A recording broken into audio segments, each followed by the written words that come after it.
Welcome to Kishore's view. మనం ఈరోజు ఈ వీడియోలో హిందూ సక్సెషన్ యాక్ట్ 1956 హిందూ వారసత్వ చట్టము 1956 ఈ చట్టం గురించి మనము మాట్లాడుకుందాం. 1956లో ఈ చట్టం చేసినప్పుడు స్త్రీలకు ప్రాధాన్యత లేకుండా ఈ చట్టంలో చేశారు. ఆ దినాల్లో ఉన్న పరిస్థితులను బట్టి ఓన్లీ పురుషులే అనగా మగవారికి మాత్రమే రైట్స్ కల్పిస్తూ ఆడవారికి ఆ రైట్స్ లేకుండా చేసిన ఒక చట్టము ఇది హిందూ వారసత్వ చట్టం 1956. ఈ చట్టం చేసిన ఉద్దేశం అప్పట్లో వారికి అది మంచిదనిపించిన రాను రాను కాలక్రమంలో ఈ చట్టం వలన స్త్రీలు విపరీతమైన న్యూనతకు గురవుతూ ఉన్నారు. వారికి రైట్స్ లేకుండా పోయినాయి, గౌరవం లేకుండా పోయింది.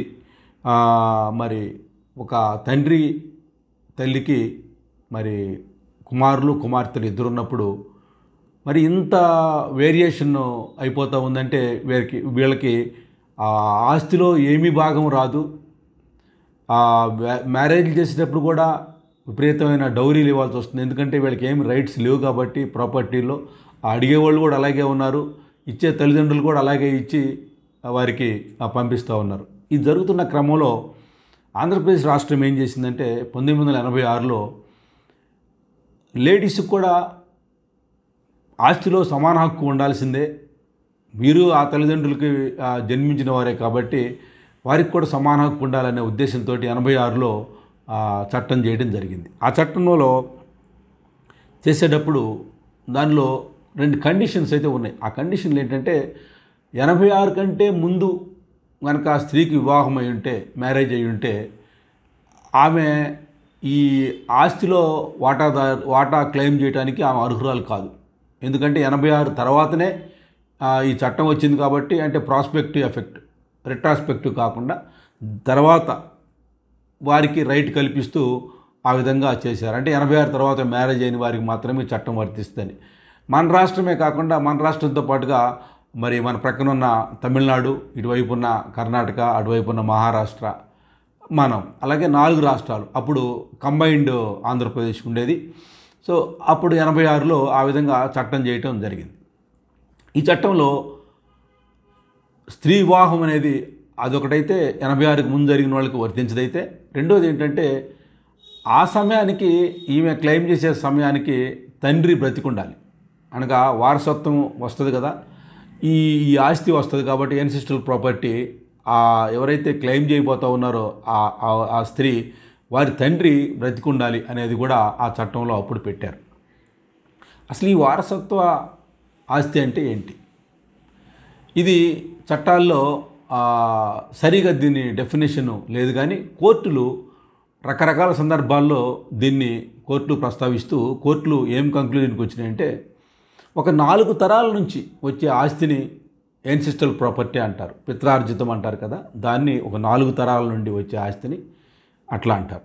కాబట్టి 4 తరాలంటే తండ్రి, వారి తండ్రి, వారి తండ్రి, అలాగే వారి తండ్రి అంటే ముత్తాత, వారి తాత, వారి నాన్న, ఆ విధంగా ఒక 4 తరాల నుంచి వచ్చే ఆస్తిని ఎన్సిస్ట్రల్ ప్రాపర్టీగా చెప్తారు. ఈ ఎన్సిస్ట్రల్ ప్రాపర్టీలో స్త్రీలకు కూడా హక్కు కల్పించారు 86లో మన గవర్నమెంట్.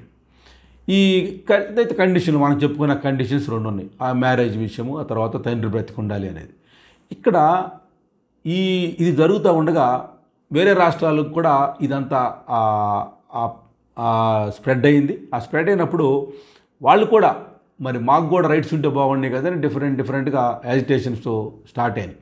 ఆ తర్వాత కోర్టులో కేసులు వేసుకోవడం కూడా జరిగింది. ఇక్కడ ఈవెన్ ఆంధ్రప్రదేశ్లో కూడా డిఫరెంట్ లిటిగేషన్స్ స్టార్ట్ అయినప్పుడు ఈ ప్రాపర్టీకి సంబంధించి చాలామంది క్లెయిమ్ చేశారు. బ్రదర్స్ మేము ఇవ్వమన్నారు, అట్లా గొడవలు జరుగుతూ ఉన్నాయి. అవి ఇంకా చాలా రోజులు అలాగే కంటిన్యూ అవుతూ ఉన్నాయి. ఈ క్రమంలో సుప్రీంకోర్టు కూడా కేసులు వెళ్ళినాయి. ఇట్లా జరుగుతూ ఉండగా గవర్నమెంట్ ఆఫ్ ఇండియా దీన్ని గమనించి మనకి ఈ చట్టాన్ని ఒక చట్టం తీసుకొస్తే బాగుంటుంది దీని మీద, ఇలా కాదని చెప్పి 2005లో ఈ 1956 హిందూ సక్సెషన్ యాక్ట్ని 2005లో అమెండ్ చేశారు. ఈ అమెండ్మెంట్లో ఏంటంటే స్త్రీలకు కూడా సమానమైన వాటా, పురుషులతో పాటు సమానమైన వాటా కల్పిస్తూ, అనగా కుమారులకి కుమార్తెలకి ఈక్వల్ షేర్ అది కల్పిస్తూ అమెండ్ చేశారు. ఈ అమెండ్ చేశారు, బాగానే ఉంది, జరుగుతూ ఉంది. కానీ కండిషన్స్ అయితే ఉన్నాయి. ఏం కండిషన్స్? తండ్రి బ్రతికుండాలని. ఇప్పుడు 2005లో ఇది చేసిన తర్వాత 2005 తర్వాత మ్యారేజ్ చేసుకున్న వాళ్ళకి ఇది వర్తిస్తుంది, అంతకుముందు వాళ్ళకి వర్తించదు అనేది ఇటువంటి క్లాజెస్ కొన్ని ఉండటం కారణం చేత అది దాన్ని ఇంప్లిమెంట్ చేయటం చాలా ప్రాబ్లం అవుతూ ఉంది. ఈ సమస్యలు లిటిగేషన్స్ ఎక్కువైపోతూ ఉన్నాయి. ఈ క్రమంలో మరి సుప్రీంకోర్టు వారు వినీత శర్మ వర్సెస్ రాకేష్ శర్మ అనేది ఆ కేసులో వాళ్ళు దాన్ని క్లియర్ చేశారు.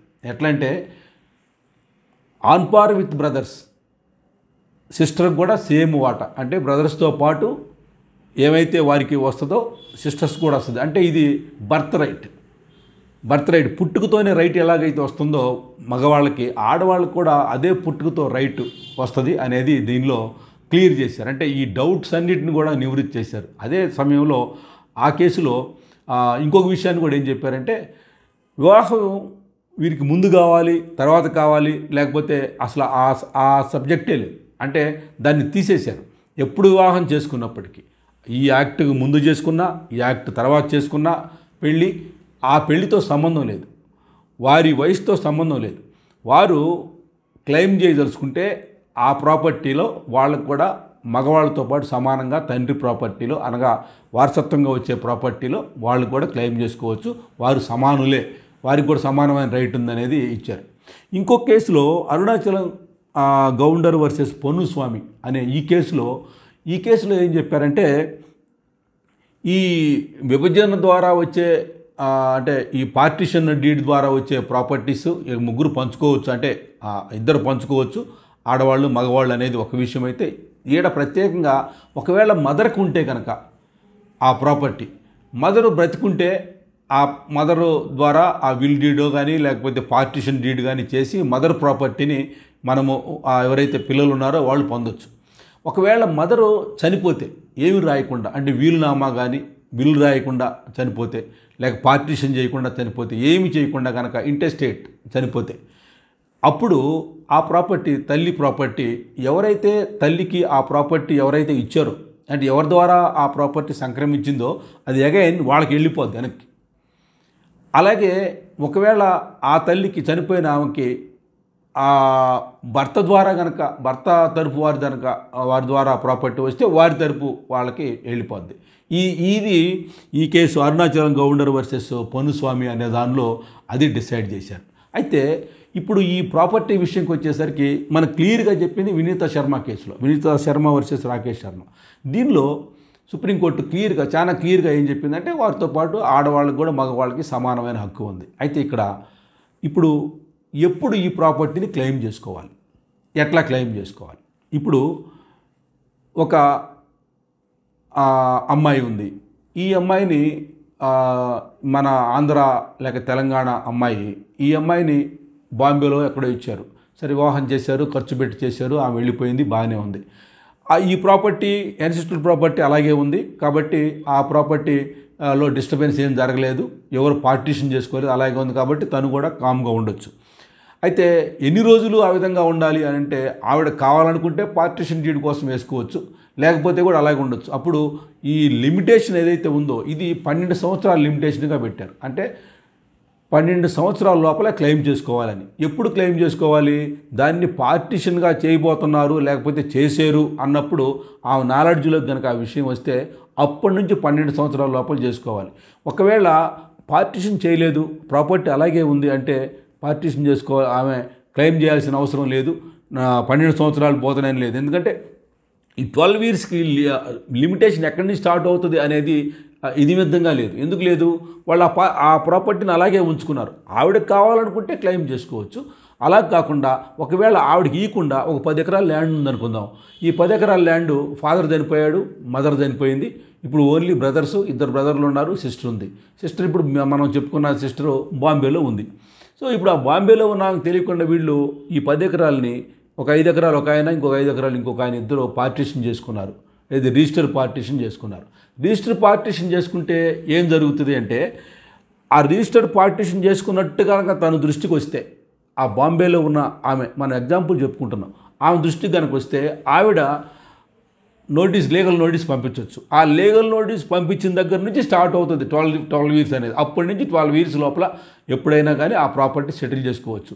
ఆమె లీగల్ నోటీస్ పంపించి సెటిల్ చేయమని అడగవచ్చు. ఒకవేళ వాళ్ళు సెటిల్ చేయకపోతే ఆ సంబంధించిన సిటీ సివిల్ కోర్టు లేకపోతే ఆ సివిల్ కోర్టులో ఈ దావా వేసుకోవచ్చు, ఈ పార్టీషన్ కోసం వేసుకోవచ్చు.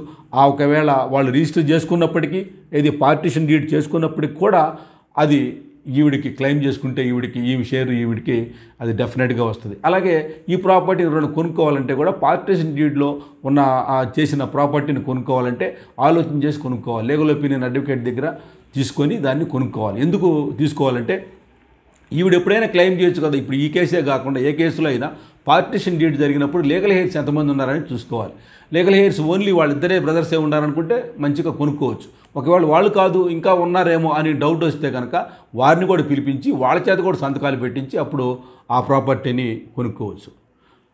ఇది మరి హిందూ వారసత్వ యాక్ట్ 2005 సవరణ చేసింది, అమెండ్మెంట్ చేసిన తర్వాత స్త్రీలకి మరి మంచి రైట్ ఇచ్చారు. కాబట్టి ఈ యొక్క కోర్టు వారు ఇచ్చిన ఈ యొక్క హక్కుని మరి ఎవరైతే ఈ లేడీస్ దీన్ని పొందలేకుండా, వారి తల్లిదండ్రుల ఆస్తిని పొందలేకుండా హిందూ వారసత్వ చట్ట ప్రకారం దాన్ని పొందలేని వారు మరి అలాగ చేసి వారికి రియల్గా వారికి అంటే వారి హక్కు ప్రకారం వారికి రావాల్సింది వాళ్ళు పొందుకునే అవకాశం ఉంది.